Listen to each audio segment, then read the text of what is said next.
Hello నమస్తే. ఆంధ్రప్రదేశ్లో గత ప్రభుత్వం విశాఖ రిషికొండ ప్రాంతంలో నిర్మించిన ప్యాలెస్లకు సంబంధించిన చర్చ, బిల్డింగ్లకు సంబంధించిన చర్చ. ప్యాలెస్లు అనే ప్రచారం గతంలో ప్రతిపక్ష పార్టీ చేస్తూ వచ్చింది. అధికారంలోకి వచ్చిన తర్వాత కూడా గత ప్రభుత్వం, గత ముఖ్యమంత్రి అక్కడ ఒక ప్యాలెస్ నిర్మించారు, ఒక రాజప్రసాదం తరహా ప్యాలెస్ని నిర్మించుకున్నారు తన కోసం అంటూ అప్పుడు పార్టీలు మాట్లాడడం, ప్రస్తుతం కూడా అధికారంలో ఉన్న పార్టీ మాట్లాడడం చూస్తున్నాం. సో రిషికొండలో దాదాపు 400 కోట్ల రూపాయలు ఖర్చు పెట్టి ఒక భారీ భవంతిని నిర్మించారు. అది జగన్మోహన్ రెడ్డి విలాసాల కోసం నిర్మించిన భవనం అంటూ క్యాంపెయిన్ చేశారు. క్యాంపెయిన్ చేయడం మాత్రమే కాదు, ఆ సందర్భంగా ఆ భవనాలను వ్యతిరేకిస్తున్న వాళ్ళు, అక్కడ నిర్మాణాన్ని చేపట్టకూడదు అని చెప్తున్న వాళ్ళంతా మాట్లాడిన మాట తెలుగుదేశం, జనసేన, భారతీయ జనతా పార్టీ, కొంతమంది స్వయం ప్రకటిత మేధావులు కూడా అప్పుడు మాట్లాడిన మాట. రిషికొండ లాంటి ఒక ప్రాంతంలో పర్యావరణానికి విఘాతం కలిగిస్తున్నారు, ఓ కొండకి గుండు కొట్టేస్తున్నారు, ఇలా చేస్తే పర్యావరణం పరిస్థితి ఏంటి, సముద్రం పక్కనున్న ఒక నిర్మాణాన్ని, ఒక కొండని తొలిచి అక్కడ నిర్మాణాలు చేపట్టడం అనేది విశాఖపట్టణానికి ఏమాత్రం మంచిది కాదు. ఆ కొండ అలా ఉండడం వల్ల పెద్ద పెద్ద తుఫాన్లు వచ్చిన సందర్భంగా విశాఖపట్టణాన్ని కాపాడుతూ ఉంది. ఆ కొండని కొట్టేస్తే, ఆ కొండని తొలిచేస్తే విశాఖపట్టణమే ప్రమాదంలో పడిపోతుంది అంటూ అనేక మంది మాట్లాడడం, ప్రధానంగా ఆ నిర్మాణాన్ని వ్యతిరేకిస్తూ వస్తున్న తెలుగుదేశం పార్టీ, జనసేన పార్టీలు కూడా మాట్లాడిన మాట అదే. ఆ సందర్భంగా అందరి కన్సర్న్ కూడా ఒక్కటే, పర్యావరణం. అందరి కన్సర్న్ కూడా ఒక్కటే, ఆ కొండకి అలా గుండు కొట్టొద్దు అని. అందరి కన్సర్న్ కూడా ఒక్కటే, అక్కడ నిర్మాణాలు చేపట్టడం అనేది విశాఖపట్నం ప్రాంతానికి ప్రమాదం అని. ఈ కారణంగానే అనేక మంది ఎన్జీటీలో కేసులు వేశారు. నేషనల్ గ్రీన్ ట్రిబ్యునల్కి వెళ్ళారు. నేషనల్ గ్రీన్ ట్రిబ్యునల్కి వెళ్ళి కేసులు వేసి ఆ బిల్డింగ్స్ని ఆపించడానికి సంబంధించిన ప్రయత్నం చేశారు. దానికి సంబంధించి పోరాటము చేశారు. సో ఈ మొత్తం అన్ని సందర్భాల్లో అందరూ మాట్లాడిన మాట, ఆ బిల్డింగ్ని వ్యతిరేకిస్తున్న వాళ్ళందరూ మాట్లాడిన మాట ఒకే ఒక్క మాట, సింగిల్ పాయింట్ ఎజెండా, పర్యావరణం. పర్యావరణానికి విఘాతం కలుగుతుంది కాబట్టి ఆ బిల్డింగ్లు ఎక్కడ కట్టకూడదు. కొండకి గుండు కొట్టడం కూడా పర్యావరణాన్ని విఘాతం కలిగించడమే. అందరూ మాట్లాడిన మాట ఇది. సో ఇప్పుడు అధికారంలోకి వచ్చిన తర్వాత బిల్డింగ్స్ నిర్మాణాలు పూర్తయ్యాయి కాబట్టి ఆ బిల్డింగ్లు ఏం చేయాలనే దానిపైన ఒక ఉపసంఘాన్ని ఏర్పాటు చేసింది ప్రభుత్వం. ఆ ఉపసంఘం ఇటీవల కొన్ని సిఫారసులు చేసినట్టు వార్తలు వచ్చాయి. ఏమని? కొన్ని స్టార్ హోటల్స్కి ఆ బిల్డింగ్స్ని లీజ్కి ఇస్తే బాగుంటుంది అనే ఆలోచన మంత్రివర్గ ఉపసంఘం చేసింది. కొంతమంది అప్రోచ్ కూడా అయ్యారు అనే వార్తలు కూడా బయటకు వచ్చాయి. సో స్టార్ హోటల్స్కి ఆ బిల్డింగ్స్ని ఇచ్చేస్తే దాని నుంచి ప్రభుత్వానికి ఆదాయం కూడా వస్తుంది, అది మంచి నిర్ణయం అవుతుంది అని మంత్రివర్గ ఉపసంఘం భావిస్తుందంట.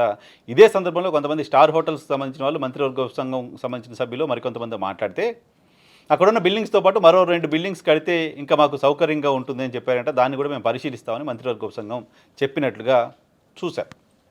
సో మంత్రివర్గ ఉపసంఘం ఇచ్చిన ఈ సిఫారసుల మీద కూటమికి సంబంధించిన భారతీయ జనతా పార్టీ ఎమ్మెల్యే విష్ణుకుమార్ రాజు అభ్యంతరం వ్యక్తం చేశారు.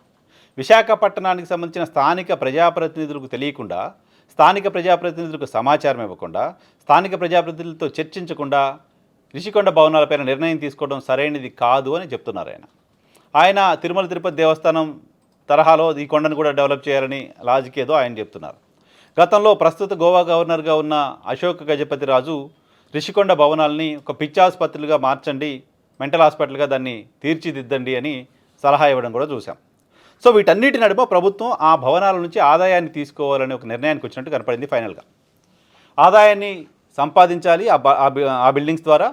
దాంతోపాటు అక్కడ అదనంగా కొన్ని బిల్డింగ్స్ కట్టడానికి సంబంధించిన ఏర్పాట్లు కూడా చేయాలని ప్రభుత్వం నిర్ణయం తీసుకున్నట్టు కనపడుతోంది. ఇంకా డిసైడ్ అవ్వలేదు, బట్ ప్రభుత్వం ఆలోచన అదిగా కనపడుతోంది. కానీ ఇక్కడ నాకు అర్థం కాని విషయం, నా కన్సర్న్ ఏంటంటే, ఇప్పుడు అధికారంలో ఉన్న పార్టీలన్నీ గతంలో కోరింది పర్యావరణానికి విఘాతం కలిగించేలా జగన్మోహన్ రెడ్డి నిర్మాణాలు చేపట్టాడు అని కదా. సో ఆ బిల్డింగ్స్ అక్కడ ఉన్నంతకాలం పర్యావరణానికి విఘాతం కలుగుతూ ఉన్నట్టే కదా. సో అప్పుడు ఏం చేయాలి? ఆ బిల్డింగ్లన్నీ కూల్చేయాలి కదా. ఆ బిల్డింగ్స్ అన్నింటినీ డెమాలిష్ చేసి అక్కడ మళ్ళీ చెట్లు పెంచాలి కదా. అక్కడ తీసేసిన మట్టిని మళ్ళీ పోసి ఆ కొండని అట్లా భద్రంగా ఉంచాలి కదా. ఆ కొండకు సంబంధించిన స్ట్రక్చర్ డిస్టర్బ్ అయింది కాబట్టి డిస్టర్బ్ అయిన స్ట్రక్చర్ని మళ్ళీ పునరుద్ధరించాల్సిన అవసరం ఉంది కదా. జగన్మోహన్ రెడ్డి చేసిన డిస్ట్రాయ్ కారణంగా పర్యావరణానికి విఘాతం కలిగితే ఆ పర్యావరణానికి కలిగిన విఘాతాన్ని సరిదిద్దాల్సిన బాధ్యత కదా ప్రభుత్వం చేయాల్సింది. ప్రభుత్వం చేయాల్సింది అదే కదా. 400 కోట్లు పెట్టి బిల్డింగ్లు కడితే కూల్చేయమంటావా వైఎన్ఆర్ అంటే, 400 కోట్ల కంటే విశాఖపట్నం ప్రజలకు సంబంధించిన ప్రాణాలు, విశాఖపట్నం భవిష్యత్తు, విశాఖపట్నం ఎగ్జిస్టెన్స్ ముఖ్యం కదా. ఆ 400 కోట్ల కంటే పర్యావరణం చాలా ఎక్కువ కదా. ఆ అమరావతి ప్రాంతంలో కేవలం నీళ్లు దొడ్డానికే 440 కోట్లు ఖర్చు పెడుతున్నాం. విశాఖపట్నం ప్రాంతానికి సంబంధించిన రక్షణ కోసం, ఆ ప్రాంతానికి సంబంధించిన పర్యావరణ రక్షణ కోసం 400 కోట్లు పోగొట్టుకోవడం ప్రభుత్వానికి పెద్ద విషయమేం కాదు కదా. నిజానికి మీరందరూ మాట్లాడింది పర్యావరణం గురించే కదా. మీరందరూ కేసులు వేసింది పర్యావరణం గురించే కదా. మీరందరూ పోరాటం చేసింది పర్యావరణం గురించే కదా. ఏ ఒక్కరోజు అక్కడ భవనాల కోసం డబ్బులు వృధా చేస్తున్నాడు అనే మాట వినపడలా. మీరు మాట్లాడే మొత్తం కన్సర్న్ పర్యావరణమే. అప్పుడు కూల్చేసి పర్యావరణాన్ని కాపాడాలి కదా. కూల్చేయడమే సమంజసం అవుతుంది కదా. వేరే ఎవరికి ఇవ్వడం సమంజసం కాదు కదా. పవన్ కళ్యాణ్ అక్కడికి వెళ్ళారు, పరిశీలించారు, చూశారు. అది కూలిపోతోంది. ఇప్పటికే పైనుంచి మొత్తం పెచ్చులు ఊడిపోయి నీళ్ళు వచ్చేసి పాడైపోతుంది అంటూ ఆయనే చెప్తున్నారు. అంత నాసిరకంగా చేసిన నిర్మాణాలని కూల్చేయడమే బెటర్ ఏమో కదా. రేపొద్దున ఏదో కంపెనీకి ఇచ్చి ఇంకెవరికో ఇచ్చి అవన్నీ కూలిపోయి ఎవరైనా ప్రాణాలు కోల్పోయే పరిస్థితి ఎందుకు?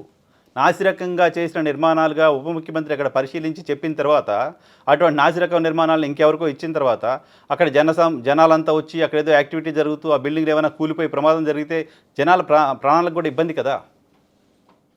ఆ ఆస్పెక్ట్ కూడా ఉంది కదా.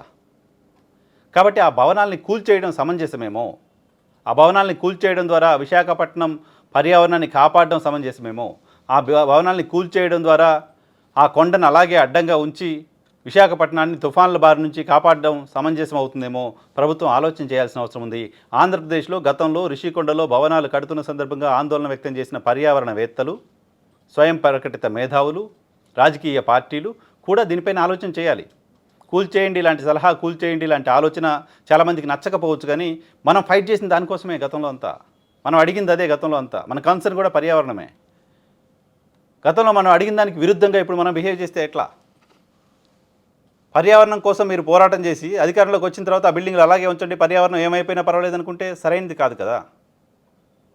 ప్రజలు యాక్సెప్ట్ చేయరు కదా, అంగీకరించరు కదా. జగన్మోహన్ రెడ్డి కడుపుతున్నప్పుడు పర్యావరణానికి ఇబ్బంది ఉంది, కట్టిన తర్వాత బిల్డింగ్ మీరు వాడుకుంటే పర్యావరణానికి ఇబ్బంది ఉండదా అని ప్రశ్న వస్తుంది కదా. సో భవిష్యత్తు కోసం, అక్కడ ఎన్విరాన్మెంట్ దెబ్బతిండకుండా ఉండడం కోసం బిల్డింగ్లు కూల్చేయడమే సరైనదేమో కూడా మంత్రివర్గ ఉపసంఘం ఆలోచన చేయాల్సిన అవసరం ఉంది. దీనికి సంబంధించిన కొన్ని రిఫరెన్స్లు కావాలంటే గడిచిన 5 ఏళ్ల కాలంలో రిషికొండ అంశానికి సంబంధించి కూటమికి సంబంధించిన నాయకులు, కూటమికి నాయకత్వం వహిస్తున్న పెద్దలు మాట్లాడిన మాటలకు సంబంధించిన పేపర్ కటింగ్సు, వీడియోస్ క్లిప్పింగ్స్ తెప్పించుకొని చూసి ఒక అంచనాకు వచ్చి ఒక నిర్ణయం తీసుకుంటే అది సరైన నిర్ణయంగా ఉంటుంది తప్ప, జగన్మోహన్ రెడ్డి బిల్డింగ్లు కట్టెళ్ళాడు, మనం వాటి మీద వ్యాపారం చేద్దామనే ఆలోచన మీరు చేస్తే అది ఎంతవరకు సరిగ్గా ఉంటుందో, ఎంతవరకు సరైనది అవుతుందో ఒకసారి మంత్రివర్గ ఉపసంఘం ఆలోచన చేయాల్సిన అవసరం ఉంది.